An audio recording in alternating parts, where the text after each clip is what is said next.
Hello fellow YouTubers. This is my first video on my channel. My name is DM Blairwolf, and we're currently running Dungeons & Dragons 4th edition.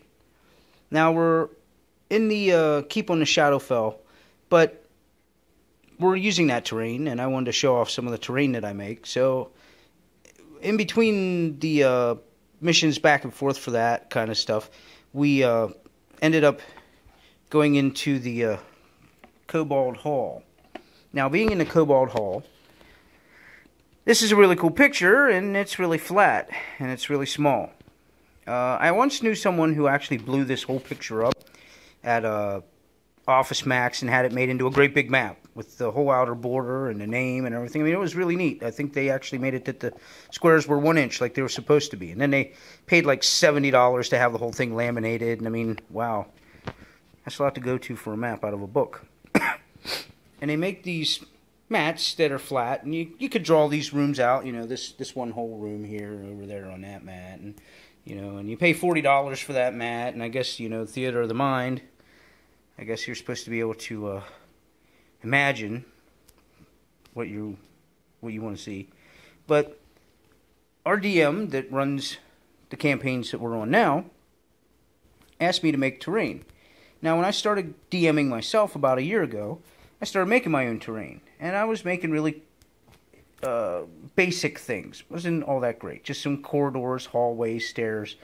But then I started watching DMG Info and DM Scotty and Caden's Castle and Ben's RPG Pile. And even though Ben's RPG Pile is kind of a little more advanced in tiles, I mean, if you want to, you know, plaster up some molds and wait for that shit to dry, I guess, I mean, if that's what you're into.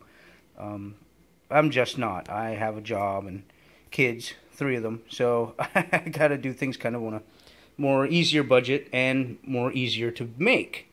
So I started taking on this whole building them in tiles.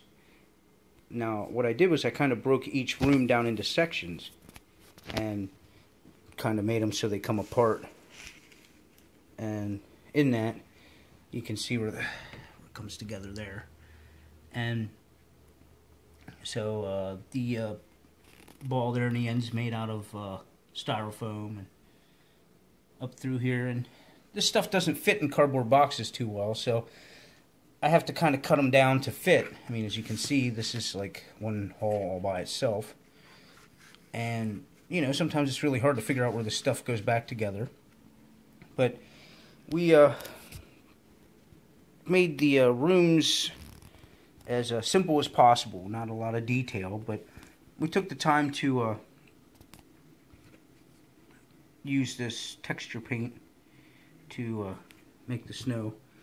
And the ice was, obviously, that's Mod Podge.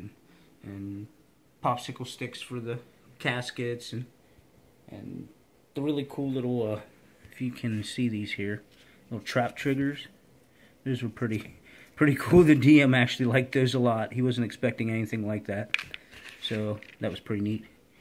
And, you know, even in making this stuff, I mean, even I make my mistakes. I can point a couple out if you want. I mean, just to show that it's not perfect.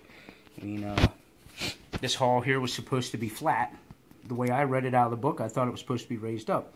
But then when I realized I was wrong, I kind of made it that it kind of covered up the crease in the tile. And here where it's 4 there, for some reason when I headed it all up, I don't know. I guess this part here, right here, was supposed to be like over here more. So there was supposed to be another one. So there's supposed to be 4, but the DM didn't really make too much complaint about it. He just kind of rolled with it, and it all kind of came out all right. So if you like this stuff, I mean, the Keep on the Shadowfell's terrain is kind of in use right now, and we're almost done with level 1. There's only a few more encounters left, so once we're done with level 1, I could probably lay it all out and make a video out of it all and show, you know, what that stuff kind of turns into. I've been trying to figure out how to close these videos, and my son came along and said, you know, you should probably say, please like,